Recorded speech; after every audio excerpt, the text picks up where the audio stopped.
華星成立第一個使命咧，就係香港嘅市民提供一個非常合理、非常高效率、高水平嘅檢測嘅服務。如果大家睇翻2020年嘅時候咧，嗰時做一個 test 咧，大概係2-3千蚊啦，同埋個通量係好少。因為譬如你需要一個 test certificate 去第二個地方，你冇可能去衛生署嘅醫管局做噶嘛，因為嗰啲為公營服務噶嘛。咁嗰時係覺得我哋需要為香港嘅市民提供一個好合理價錢、高效率、高水平嘅檢測，所以就成立咗華星檢測中心。咁到2020年尾，檢測個費用咧已經係減低到1000蚊啦，但係嗰個通量咧已經係增加咗好多倍，跟住到而家大家知道240蚊，咁呢個都大家都負擔得起。華星其中一個股東係華大基因啦，另外一個股東中國生物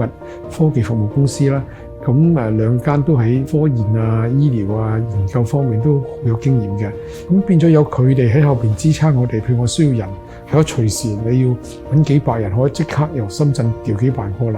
嗱，喺呢個新冠裏邊咧，即係我哋可能提供咗好大嘅通量啦嘅 capacity， 好多公營機構會做好多 test。譬如我哋有嗰時中山公共有16個，最高嗰日我哋做咗20幾萬個 test 嘅。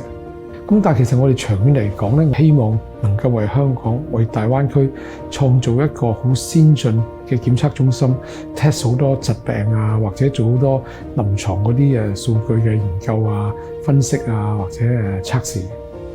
而家你睇整個醫療個趨勢，就係精準醫療啦。利用數據，利用 testing， 細胞又好，蛋白又好，DNA 又好，係好精準咁去診斷同埋治療疾病。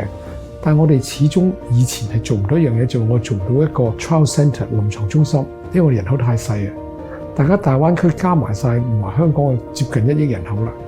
咁如果我哋可以利用我哋香港呢啲同國際掛鈎、同國際接軌啲咁優秀嘅人才、咁優秀嘅科研，利用大灣區嘅人口去做我哋科研，咁呢個真係可以為香港嘅製造另外一個產業出嚟嘅。